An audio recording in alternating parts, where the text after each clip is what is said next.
Hello guys! Welcome to my vlog! Ang video ko for today ay comparison ng Enfagrow A+ versus Promil Gold na parehas pang 3 years old and above.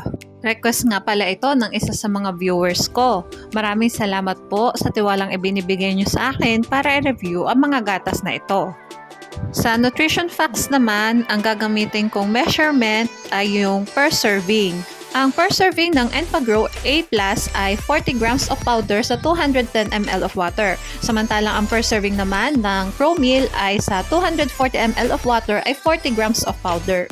Disclaimer, ang vlog na ito ay hindi health advice at hindi rin ako nagre-rekomenda ng anumang gatas. Sa edad na 3 pataas, karaniwang mas nanggagaling na sa solid foods ang nutrition na kinakailangan ng bata. Review lamang ito base sa nutrition facts, presyo at label. Maaaring kumonsulta sa health professional para sa tamang diet ng bata. Okay, let's start. Sa protein and HMO, lamang ang Promil Gold. Ngunit walang naka-indicate sa nutrition facts nito na sugars. Samantalang lamang naman ng Enfagrow sa energy, carbohydrate, sugars, lactose, and dietary fiber. Sa other phospholipids and arachidonic acid, lamang ang Promil Gold. Samantalang lamang naman ng Enfagrow sa fat, linoleic acid, linolenic acid, phospholipids, and sphingomyelin. Ngunit wala itong other phospholipids and arachidonic acid. Sa DHA, saturated fats, cholesterol, and inulin, lamang ang Enfagrow. Samantalang ang Promil Gold ay wala namang inulin. Lamang ang Promil Gold sa first category. Mag-proceed naman tayo sa vitamins. Sa carotene and vitamin D, lamang ang Promil Gold. Samantalang lamang naman ng Enfagrow sa vitamin A, vitamin B1, and vitamin B2. Ngunit wala itong carotenes. Samantalang pantay naman ang dalawang gatas sa vitamin E and vitamin K. Sa folic acid, lamang ang Promil Gold. Samantalang lamang naman ang Enfagrow sa vitamin B6, vitamin B12, niacin, pantothenic acid, biotin, and vitamin C. Diba guys, mas madami akong na-checka na pinagkalamangan ng Enfagrow sa vitamins kumpara sa Promil Gold. Pero i-consider ko na lamang ang Promil Gold sa vitamins dahil ang Promil Gold ay may carotenes na wala ang Enfagrow. Sa pinagkalamangan ni Enfagrow na vitamins, may content din naman kasi noon ang Promil Gold.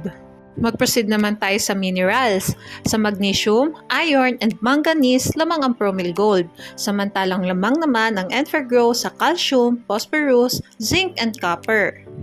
Sa potassium, chloride, and selenium, lamang ang Promil Gold. Samantalang lamang naman ang Enfagrow sa iodine at sodium. Pantay ang dalawang gatas sa minerals. Mag-proceed naman tayo sa other nutrients. Ang Promil Gold ay may nucleotides, taurine, lutein, choline, and inositol na wala ang Enfagrow. Lamang ang Promil Gold sa other nutrients. Magtungo naman tayo sa price na parehas kong kinuha sa Shopee. Paalala guys, pwede mag-iba ang presyo ng dalawang gatas na ito depende kung sang store nyo sila titingnan. Hindi nga ako nakakita ng parehas yung bigat nila sa isang box, pero yung nakita ko lamang lang ng 100 grams ang Promil Gold ng bigat compare sa Enfagrow.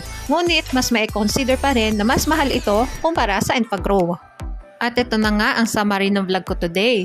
Sa first category, vitamins and other nutrients, lamang ang Promil Gold. Samantalang tayo naman ang dalawang gatas sa minerals. Ngunit mas affordable naman ang Enfagrow.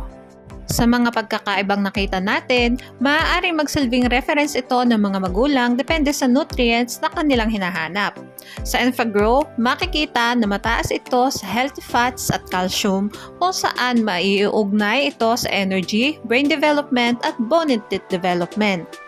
Samantalang ang Promil Gold naman ay may carotenoids, nucleotides, choline, inositol, taurine at lutein na kadalasang iniuugnay sa brain, eye at immune system support. Sa huli, parehong nakakatulong ang dalawang gatas na masupplement ang nutritional needs ng bata bilang bahagi ng kanilang tamang pagkain.